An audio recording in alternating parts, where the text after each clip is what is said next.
Sim, sorry.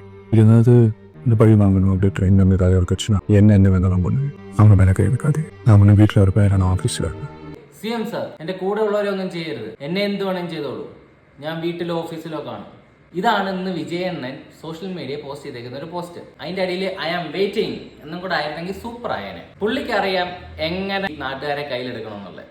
ഈ പാവപ്പെട്ട ആളുകൾ നോക്കും, എന്നെ എന്ത് വേണമെങ്കിലും ചെയ്തോളൂ, എന്റെ കൂടെ നിൽക്കുന്ന ആൾക്കാരെ ഒന്നും ചെയ്യരുതെന്ന് പറയുമ്പോൾ എവിടെ ഇത് ചെയ്താൽ വോട്ട് കിട്ടും എന്നുള്ള കാര്യം പുള്ളിക്കറിയാം. ഇതുപോലൊരു പ്രശ്നം ഉണ്ടായി കഴിഞ്ഞപ്പോൾ തന്നെ പുള്ളി നേരെ ചാർട്ടേഡ് ഫ്ലൈറ്റ് എടുത്ത് പുള്ളി വീട്ടിൽ പോവുക ചെയ്തത്. അതിന് പകരം നമ്മുടെ തമിഴ്നാടിന്റെ CM ആണേലും ബാക്കി മന്ത്രിമാരെല്ലാം കരൂരെത്തി, അവിടുത്തെ ഹോസ്പിറ്റലുകളിലെത്തി, മരിച്ചുപോയ ആൾക്കാരുടെ വീടുകളിലെത്തി, അവർക്ക് വേണ്ട ഹെൽപ്പുകൾ, ധനസഹായവും എല്ലാം പ്രഖ്യാപിക്കുകയും എല്ലാ കാര്യങ്ങളും ചെയ്തു. വിജയ് നേതാവ് മാത്രം ഓടി ഒളിച്ച് വീട്ടിൽ കയറി AC റൂമിനകത്ത് സുഖമായിട്ട് കിടന്നുറങ്ങി. പുള്ളിയെ കാണാനും ജയ് വിളിക്കാനും വന്ന 10-41 പേര് മരിച്ചിട്ട് പുള്ളിക്ക് പ്രശ്നമൊന്നുമില്ല. പുള്ളി സിനിമയിൽ ഒരുപാട് പേരെ രക്ഷിക്കുന്ന ഇതൊക്കെ നമ്മൾ കണ്ടിട്ടുണ്ട്. അതൊക്കെ സിനിമയാണ്, റിയൽ ലൈഫിൽ അതൊന്നും നടക്കൂല.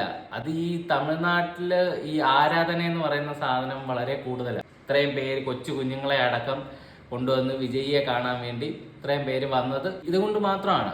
ഈ ആരാധന ഇത് എന്നൊക്കെ പറഞ്ഞ് പോയി കഴിഞ്ഞാൽ നമ്മുടെ കുടുംബത്തിന് പോകത്തേ ഉള്ളൂ. ഇപ്പൊ 40 പേര് മരിച്ച ആ കുടുംബങ്ങൾക്കല്ലേ പോയത്. അങ്ങനെയും ഇതൊക്കെ കൺവേർട്ട് ചെയ്ത് വോട്ടാക്കാനായിട്ടാണ് വിജയ് സഹിതം എല്ലാവരും നോക്കുന്നത്. ഇത് പോകുന്നത് അവരവരുടെ വീട്ടുകാർക്ക് മാത്രമേ പോകത്തുള്ളൂ. അതുകൊണ്ട് ഇതിന്റെ ഒന്നും പുറകെ നടക്കാതെ 4 അക്ഷരം പോയി പഠിക്കുക, എന്നിട്ട് കുടുംബത്തിനെ നോക്കുക. അല്ലാതെ ഇതിന്റെയൊക്കെ പുറകെ നടന്നു കഴിഞ്ഞാൽ ഒരു ഗുണവും ഉണ്ടാകത്തില്ല.